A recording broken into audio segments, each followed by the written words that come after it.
There's nothing like Broadway, no, nothing at all. Hello and welcome to the Nothing Like Broadway mini podcast. I'm your host, writer-composer David Rackoff of the upcoming off-Broadway musical Nothing Like Broadway. And this is a mini episode, and today we are going to talk about which comes first, the music or the lyrics. So, just the first obvious answer is it depends, it's different, different people have different ways of doing things, and it depends if you're a songwriting team or if you're one person who's writing both the music and the lyrics, but you can kind of organize it all into a couple of different ways of thinking about it. And so I'm going to explain what the pros and cons of different ways of working are. So first and foremost, generally speaking, the concept comes first. So you do something called song spotting, which is where you go through the script or the outline or the source material of a musical and you figure out, where are the songs going to be? What kind of thing are the songs going to be? And that's something usually the whole team does. So the book writer, the composer, and the lyricist all kind of brainstorm and figure out where they think that the songs are going to be and what they think the songs are going to be like each. So once you have the concept for your song, then someone has to start somewhere. And so really broadly speaking, generally speaking, usually for a ballad, the music would come first mostly. And for more of like a patter or comedy song or like a talkie song, often the lyrics will come first. Often even within a song, the chorus, which is like the more melodic part, will generally be music first. And the verse, which is more of like the talky, wordy part, would be lyrics first. But often a songwriting team will have a way that they prefer to work. So like Rodgers and Hart usually did music first, but Rodgers and Hammerstein, same Richard Rodgers, mostly were lyrics first. Gilbert and Sullivan famously were lyrics first, but apparently the way he worked is Gilbert would pick an existing song, write lyrics to that song, not tell Sullivan what the song was, just hand him the finished lyrics, and then Sullivan would go write the music. And I've heard that like Andrew Lloyd Webber, I think, is pretty much music first. Like he's at this point like, here's the music, do something with it, I gotta run.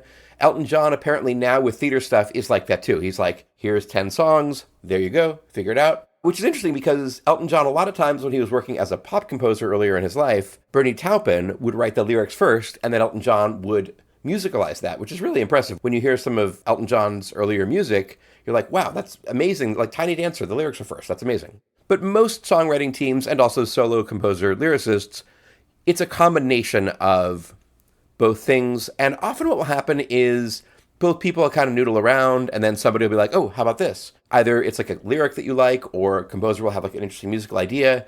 And so often it's like whoever gets inspired first, you're both sort of doing preparation work, trying to figure stuff out separately.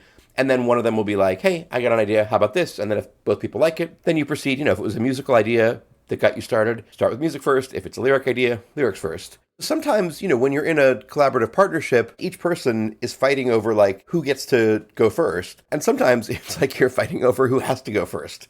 Like I've definitely been in both situations. I've absolutely been in a situation where I'm like, no, where I was working as a lyricist with a composer. And I'm like, you do the music first. Like, I'm not quite sure what the hell the song is going to be.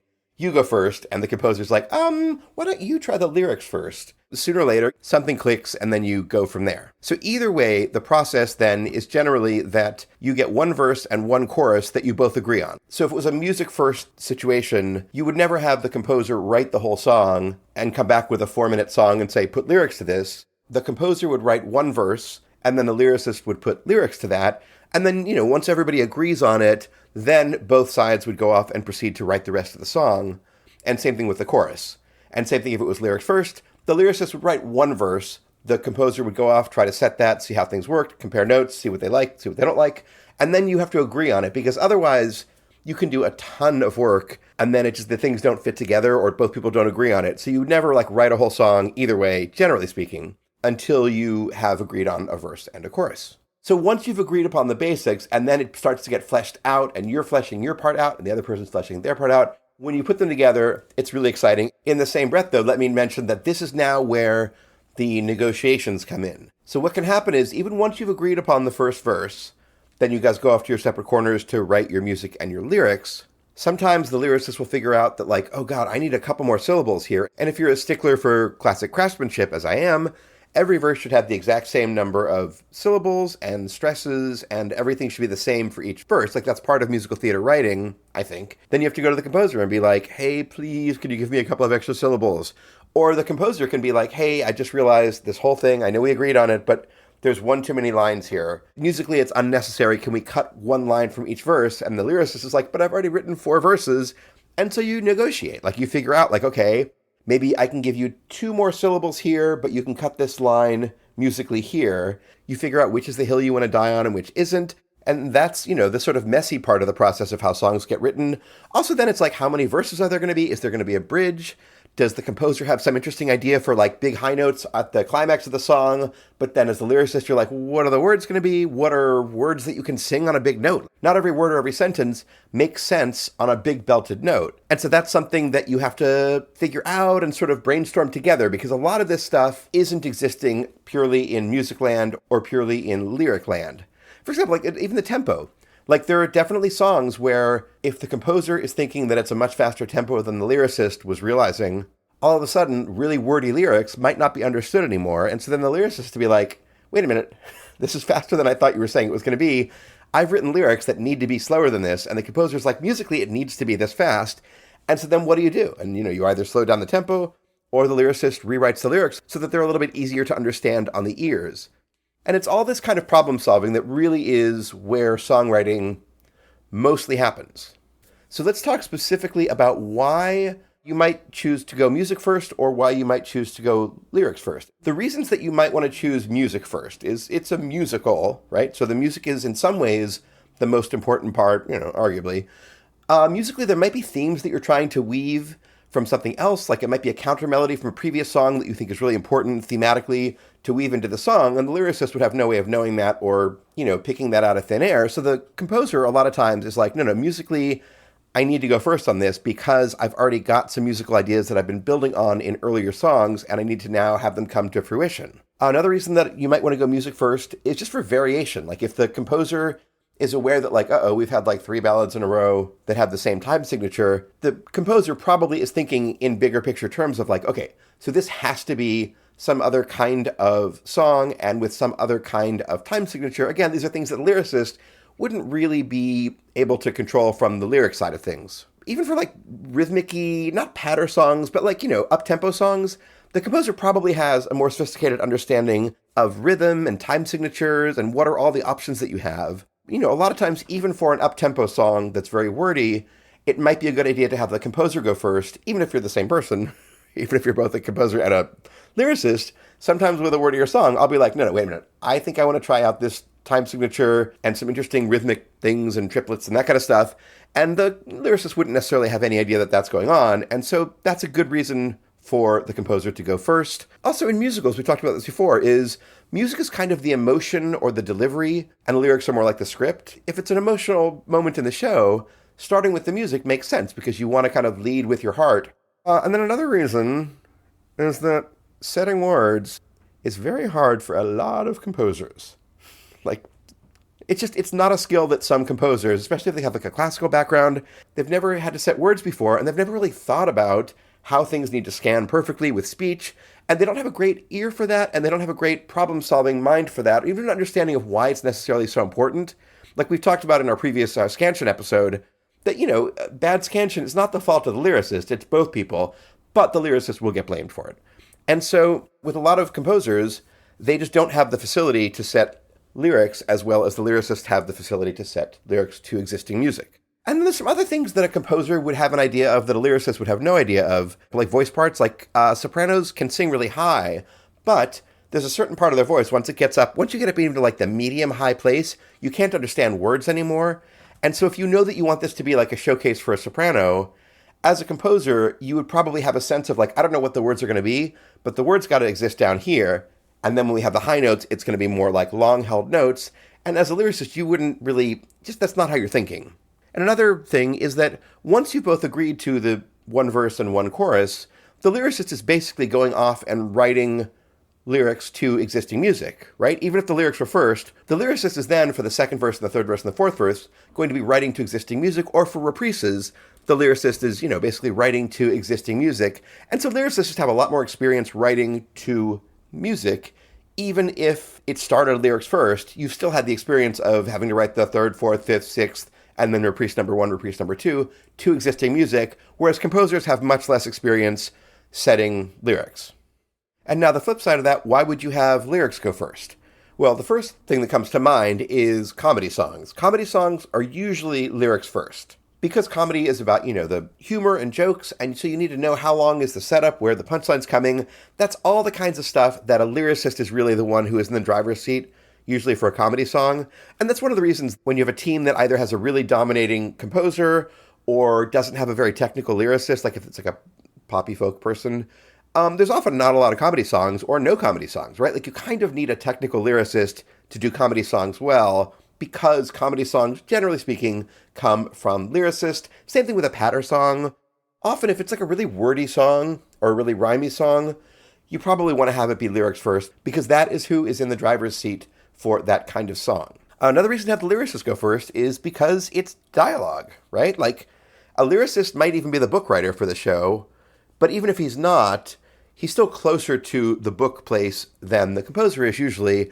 And so, now that we are in this era, since Oklahoma for almost 100 years, of having musicals be legitimate drama, you want the dialogue to just turn into lyrics. And so having the lyricist go first is often a way to do that, because then you can put the dialect and like the kinds of words the person is speaking. Are they using big words or small words?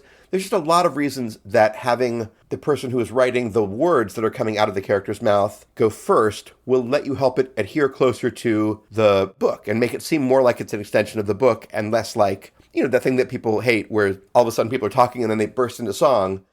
If you have lyrics first, it generally will seem a little bit less jarring when a character opens his mouth and starts singing. Another reason lyrics might go first is because it helps to have a title. Like, you don't always have a title as like a big part of the song, but often it is, and the title is a lyric. By definition, they're words, not music. If the lyricist has come up with a good title, or even if both people have agreed upon a title, that might be your starting place anyways, so that's one reason that you might have the lyricist go first. Another reason is that lyrics are less abstract than music. So if it's a more cerebral song, or if you have a really strong idea of like where it's coming from because of the book, having something that is really specific, like a lyric is often a good starting place. And then the composer can then use that as a jumping off point and be inspired to write music to that. And if it is like a rhymey song or a patter song, one of the big things, we've talked about this a little bit on this podcast, is as a lyricist of a wordy, clever, rhymey song, you basically have to place a bet on yourself at the beginning of the process. Do I want to have something where in each verse I have something that rhymes 4 ways, like a rhyme that has, one word and then the second line, third line, and fourth line all rhyme with that first word? That's really hard to do. And not every person can do that, but also just there's not every subject matter will have that many appropriate words that can rhyme. And so if you're trying to write something that is very rhymey as a lyricist, before you sit down and start doing that, you're going to make lists and sort of see like where your rhymes are and like what kinds of sentences, how many syllables do you need. And so if you're doing something that's really technically tough, you're making a blind bet in the beginning as a lyricist of like, can I do this? Like having a composer having 4 lines in a row, whatever, who cares? It's music. You could have a symphony, right? But if you're saying, okay, every verse, I'm going to have all 4 lines rhyme with each other, you got to really have a sense of like whether you can do that or not. Maybe you're like, okay, let's just have every 3 lines rhyme with each other, or even just 2 couplets. If you're like, wait a minute, I'm specifically writing a song about the chocolate making process. You're like, okay, I can't have 5 verses, each of them having a 4-way rhyme. Like, there's no way that's ever going to happen. So now I need to really think, do I either like expand my metaphor so I have like words of all kinds, or do I want to be really strict about, okay, this is just about the chocolate making process. I don't know why I picked that as an example, but this is just about the chocolate making process. So I need to really just have couplets because I am not going to be able to have 4-way rhymes. And that's the kind of thing that you need to decide before you start writing the song. And so for that sort of scenario where it's really rhymey, you kind of almost have to have lyrics first. And then one other reason is there might be very specific story beats that you need to have happen in a song. That's something that is generally done with the lyrics. I mean, there are things like in Sweeney Todd where there are like musical clues, but like, which is cool. But generally speaking, if you know that this is a scene where this, and this story beats need to be hit, it might be better to have the lyrics go first because you're really executing on a book scene set to music rather than a beautiful song. Once you have the sort of rough draft of the song written, both music and lyrics, then you're working together because you need to figure out things like how many verses are there going to be? How many choruses? Is there a bridge? Are there 2 different kinds of bridges? How is the song building, both musically and lyric-wise? And so once you have the bones of it, the sort of fleshing out is really exciting and really symbiotic. Like, that's actually my favorite part of songwriting. So like if you have a verse, if the third verse the lyric has some like gross imagery or something, then it's really fun. The composer will be like, ooh, I'm going to make the music really gross and icky there too. Or if there is something in the music that is just really suddenly beautiful, it's really fun to put suddenly beautiful words on that. And that might not happen until the second chorus. Or a lot of times, like the first chorus will be like, I don't really love you, this is why I don't love you. And then like the second or third chorus, it's like, but they really do love each other. And so all of a sudden the music is going to start to build and develop, as will the lyrics. And it's fun to have this sort of give and take and give and take and give and take about how those things work well together. There's also counterpoint. So if you have, a lot of times in a song, you'll have the melody, but then the piano will be doing something else in between where the people are singing. You might decide, either the lyricist or the composer might decide in the third time that happens to have one of the other characters actually sing some words on that little twiddly-do, right? And so that's something that you wouldn't get until later in the songwriting process. It's fun to like bounce ideas off each other and to give opinions, which can sometimes lead to some tension, but it's really good to have a teammate who's like, hey, wait a minute, David, the lyrics for this verse are not nearly as fun as the lyrics for the other verses.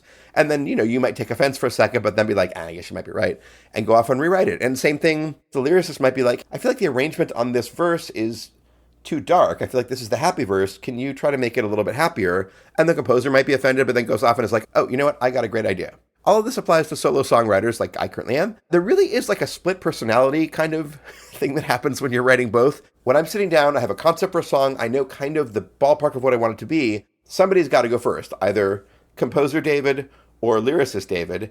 And I will sometimes be like, lyricist David will be like, I'd really like the music first for this one. And composer David is like, I'd really like some lyrics first here. And you really are having this like battling it out. And so then what I'll usually do is I'll just sort of mess around with some lyrics, mess around with some music, and just kind of keep doing that, kind of noodle around on both parts, sit at the piano, kind of sing some la-la-las, maybe a phrase will come in there, and sooner or later something will get some traction in your brain. That's your foothold, and then you build out from there.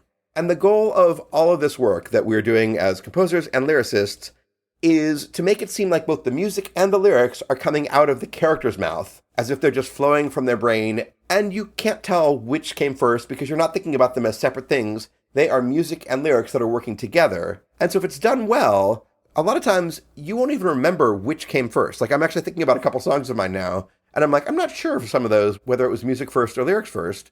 And even some stuff that I've written with the collaborators, how did we start this? Because I don't remember which one came first. And that's really the goal, is to have them both be of a piece that help to tell the story. And that's actually kind of the concept of this whole podcast, right? Is we usually will pick a song from musical theater, we'll pick it apart, we look at how the music works, how the lyrics work, and how they work together to help tell the story of the song. And so that is the goal of songwriting, is so that it really becomes almost irrelevant which came first, the music or the lyrics. All right, this has been the Nothing Like Broadway mini podcast. I'm David Rackoff, the writer-composer of the upcoming off-Broadway musical Nothing Like Broadway. Follow us at Nothing Like Broadway on Instagram, and rate and review this podcast. But rate it, review it well, please. Give us 5 stars and say nice things about it. All right, I will see you next week. I will not see you next week because this is a podcast. I won't hear you. You will hear me next week. Oh, boy. All right. Probably should re-record this outro, but I'm not going to. Putting it together, piece by piece. Only way to make a work of art. Every moment makes a contribution. Every little detail plays a part. Having just the vision's no solution. Everything depends on execution. Putting it together.